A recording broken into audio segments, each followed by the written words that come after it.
Thanks, folks. It's open forum time. Brad's on the microphone, and if you do have a question, it's a big room, so it's a bit hard to see. So just perhaps raise your hand. Also delighted to welcome Senator Cormann, who just joined us as well. But Olivia, we might go to you for the first question because it's been a topic of conversation since you mentioned Tomcat in Hobart. Just take us through the segment that you work in and how it actually plays out. And it was pretty discomforting sitting in Adelaide yesterday as you kind of painted the scenario, but perhaps paint it for us and tell us how it actually works in your practice. Thanks, Richard. I'm not a man-hater either. So what we do with, it's a very unique niche that we do have. We deal with a lot of family lawyers, both in Queensland but also around the country. And it's really just looking at, when generally the statistics are that most people actually do plan their divorce. So it's not something that usually you wake up one morning and go, this isn't for me. I mean, that certainly can happen. Most people don't wake up one morning and say, this is for me. It's all going to happen. I'm going to let them know today. We have clients that come to us 2 to 3 years in advance who are actually starting to plan their divorce. So it's an interesting area or specialty that we have. I always say divorce is the best wealth destruction strategy. So, we talk to the clients about why they're doing it.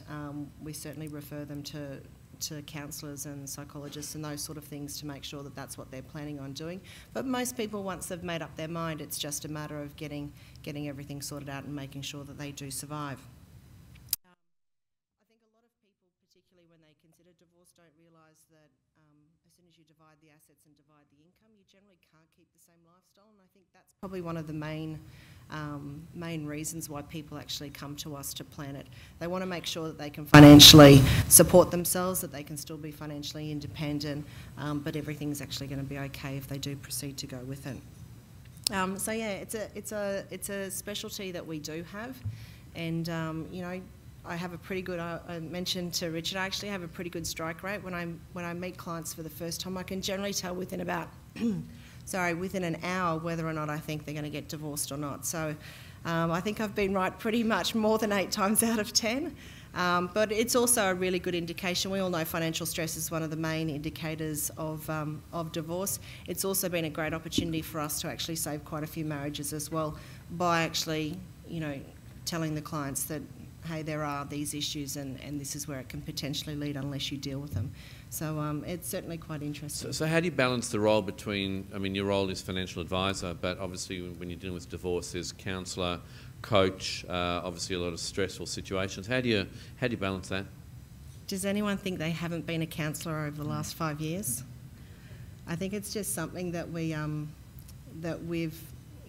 can have very frank and open conversations with our clients. Certainly if there are areas that we think, look, you need to go and see professional advice in these particular areas, we certainly recommend counselling before they do consider it.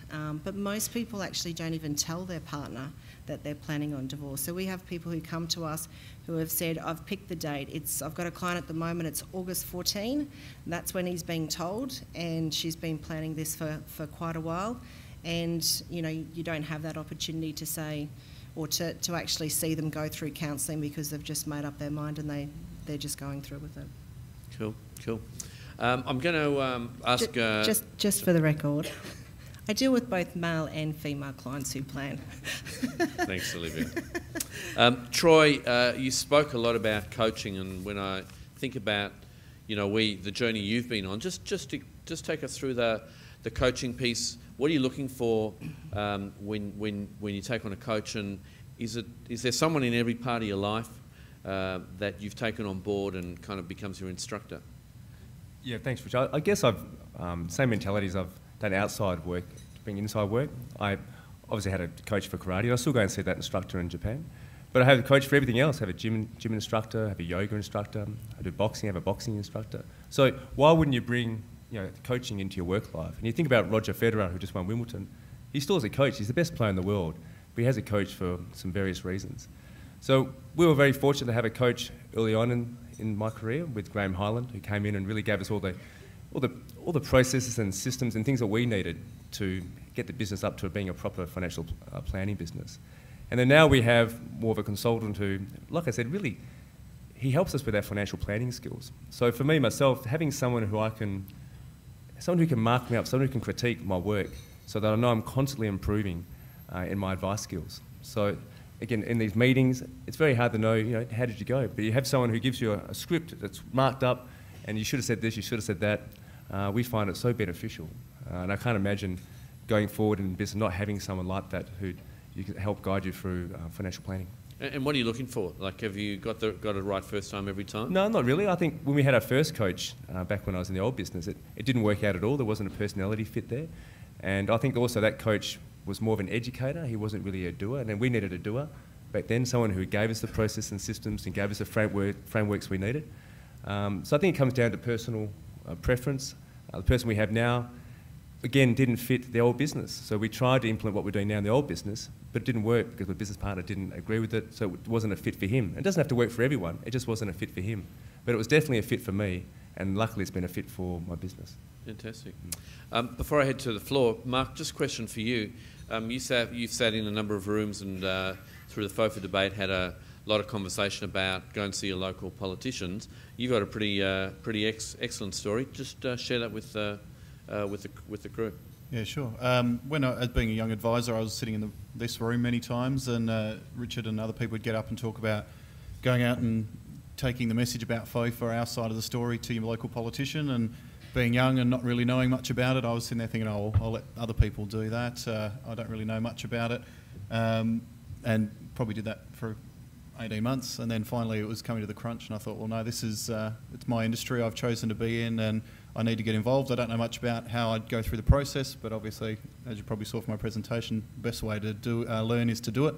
So I wrote some letters off to my local members, one from each persuasion. Ended up thinking that was the end of it, and got a phone call to organise a meeting with Gary Gray, who's one of my local members, and yeah, it was a bit of a coup. There's a few people probably in this room at the moment that had been trying to see him and hadn't been able to.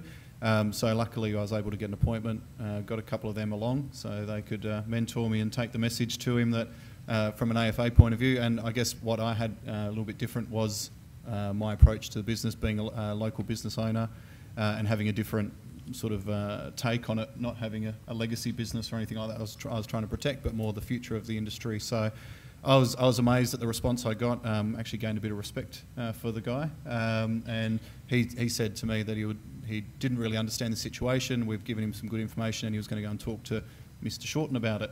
Anyway, a couple of weeks later, I thought nothing of it and thought it was all done and dusted. I got a phone message on my home phone, which I don't ever get phone calls on, and my mobile.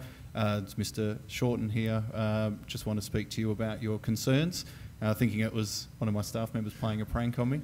So I ignored it until a couple of days later he actually called the office and someone put him through to me. So I had a good chat to him, and I don't know if I had any sway on his decisions in the end, but just the fact that I was able to take my message to someone locally and get that sort of response was amazing. And so what did you learn out of that? Speak up. And these people that we think might know a lot about it actually probably don't. So except for our next speaker that's coming up shortly. There you go, Matthias. Folks, question from the floor. Just over here, over here.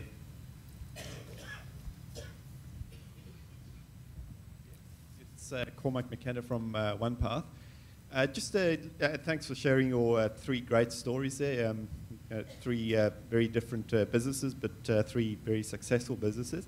Just keen to hear, when we're talking to advisors, it's all about seeing clients. Just how and if you, each of you, step back within the business, and what sort of time do you put on strategy, in other words, growing the business, and not just looking at on how you're going to sort of grow the clients, but just looking at building the business, if I could ask that. So if each of you could just say, yeah, I do. I spend certain time on strategy, and sort of what time do you spend a week or a month? Great question, thank you. Troy? So strategy just on building the business, or Working on your business. Working on the business. Yeah, we spend 1 day a week on it. We spend not only 1 day a week, once a quarter we have the consultant fly over as well, and we spend a full day on that.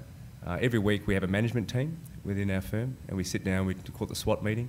We talk about all the issues that's happening in the business. Obviously there's so many issues every week. We never have enough time in the meeting to actually finish the SWOT meeting. It always carries forward to the following week. But by doing that, and by having management in the business, I've got a general manager, and I've still got a management team. For me, I'm able to reduce the key dependency relationship on that. I don't have to come up with all the decisions. We come up with the decisions as a group. And then if we're just stuck and we just don't know where to go to from here, then we get on the phone, we speak to the consultant and say, this is our situation, what would you do? And just to get other people's experience, we've got Graham Highland as well, we've been in the industry for 30 odd years, to be able to speak to people who have far more experience than us, to be able to, they've seen these things over and over and over again. Just be able to speak to those people made a big difference for me personally in growing the business. Because again, I don't have all the answers, and sometimes the team doesn't have all the answers, but we can work through it, and if we can't get through it, we've got other people to talk to. That's what works well for us. Olivia?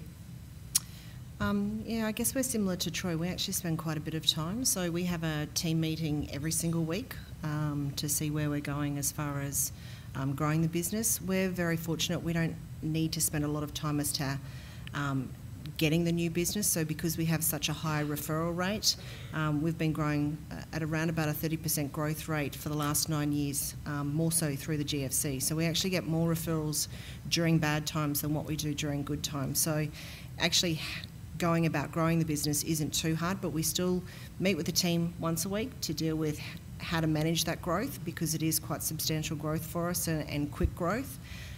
We have a directors meeting once a week as well, and my husband's also in the business, so we're a family business. He spends one full day a month with our business mentor, and we also have another half day where we both sit with our business mentor per month. And we think that's really important. We don't do a lot of the doing around the grunt work with clients anymore. We've taken on a philosophy of you employ people that are even smarter than you, and that's been a really smart move with us. It was one that I guess we were quite anxious about, that you're actually bringing on people into the business that, you know, technically are just superb and can deal with clients just the way that you want them to, and you know, they carry the value. So we've done that in a very strategic way so that we do have the ability to actually step out and work on the strategy of the business, and our goal is to continue to grow at that sort of rate as well. Cool. And Mark? Being new, most of my time, I guess, has been spent on getting the business developed and up and running. Once you get busy, what I found one of the problems was you'd get busy seeing clients, and then you would sort of put that on the back burner because it's like the thing. It's urgent, but it's not as important. Well, it's important and urgent, so you always put the things that don't have a deadline back. This year, though, we've made it, and I've actually put in my diary specific times each week. We've got our team meeting on a Tuesday. And every Friday afternoon is set aside purely for business development. And same when we have advisors, their job is to go out and network and do those sorts of things. No matter how busy you are, it's important, because what we found is if you were working on the business, things were going well, you'd get busy, so you'd stop doing that stuff, and then it would slow down again, and then you'd catch up on your work and you'd have to start again. So it was this constant up and down. So we're just trying to keep it consistent now. So this year our focus is on spending more time with all our team, developing our systems and getting more consistent. Awesome, thank you. Time for one last question, folks. My question is directed to Troy. Troy, I love the idea of, you know, only dealing with people who want to take your advice, but how the hell do you get them to line up and go through the drafting gate and do just that? How do we get them just to line up? And take advice. I mean, we all have clients out there that we want to work with, but you know, at the end of the day, a lot of them are, you know, tyre kickers, and they really don't want to join in the queue. Yeah. Thanks, Ken. Look, a lot of it comes down to the branding, and I mentioned it before. You've got to look and feel like the place where your clients want to go. So we're trying to attract a certain niche of clients, and if we didn't have the right branding, the clients aren't going to feel right straight away. The perception is so important. We also spend a lot of time with our centre of influencers and our accountants. We've been really lucky, really fortunate to have a lot of accountants who refer to us. Where a lot of our work does come, but also family lawyers. We do a lot of work in divorce markets like Olivia. So it's our ability to get in front of these accountants to really say this is our ideal client. Because in the early days, going back 2 years ago, we were still getting a lot of non-ideal clients, and that really did clog up our brand, firstly, because we shouldn't have been taking those clients in and it didn't do justice to the brand, but also clogged up our workflow. We were seeing clients that really we weren't even making any money on because we couldn't charge them our minimum fee. So we spent a lot of time with the incentives influencers to show them this is our ideal client, and in the last year, Ken, we've had really only ideal clients come into the business. Now, if we do get clients now who aren't ideal, at least we've got an option of where to send them, which is the new business. So we've got a process in place for that. So the whole part of the welcome of our business is to attract the right ideal client and to be very strict on that. And by starting fresh a couple of years ago, for the first time, we could say, this is the sort of client that we want to take. And that was a big step forward. It was quite scary, to be honest with you. We had to not say we're not going to do the old way, but we stuck with it, and 2.5 years later, it's really starting to pay off. Thanks, Troy. I'll just close with one question to Olivia, and it's a theme that's kind of come up today and come up around the traps, and it's this notion of resilience in tough times. And we spoke about a 5-year GFC and 3 years of change, and there are businesses that have thrived through that. How does your business, Olivia, have you managed in the last 5 years? Have you kind of grasped that opportunity and kind of kept positive in a pretty tough environment? Yeah, it's a really good question. I think we've had an enormously hard 5 years, and I think what we've done in business is, particularly around the investment side of things, we don't have a huge focus on the investment side of things. We have we generally say to clients, you know, we can't control what the investment markets do, but what we can control is your education around the investment markets. We can control the amount of cash and liquidity that you have, and we can control, you know, where your money is and how easily we can get access to it and those sort of things.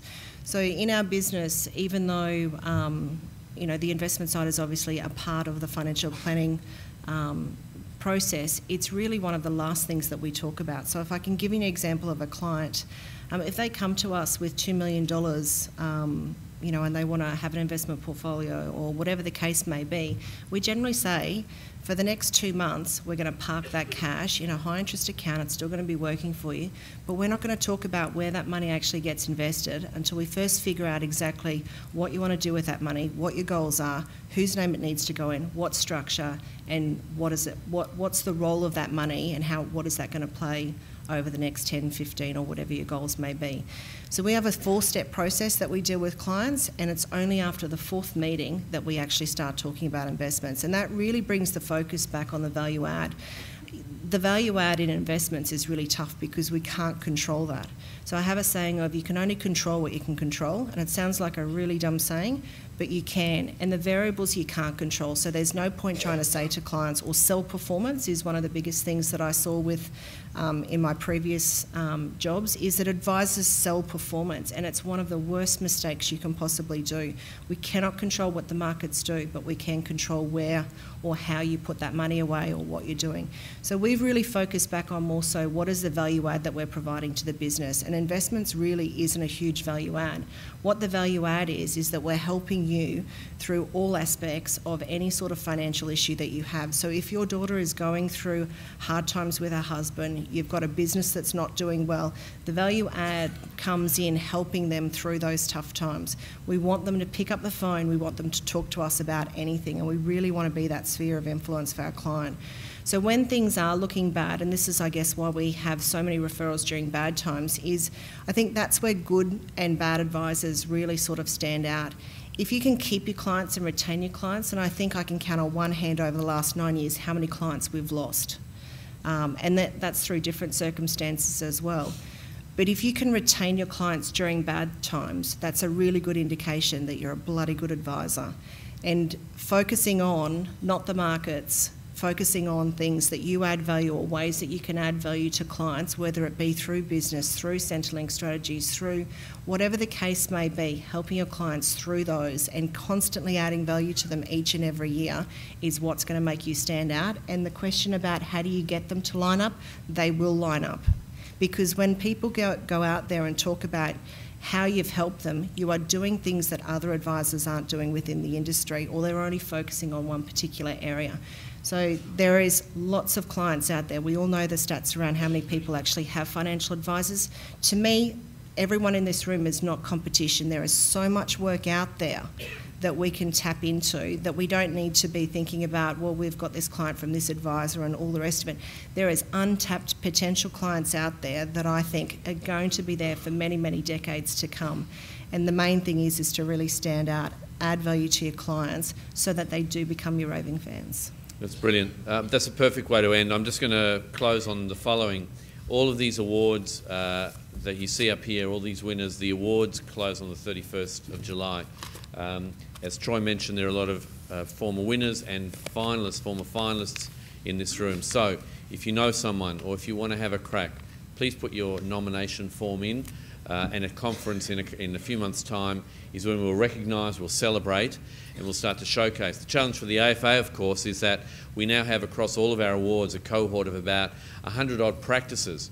I don't think any of these folks here would admit that they've reached their Everest of their career. So what we need to foster now is a leadership program where we can take the best of the best and continue to grow so that people continue to improve. So folks, please join me in welcoming, thanking for fantastic insight the three finalists.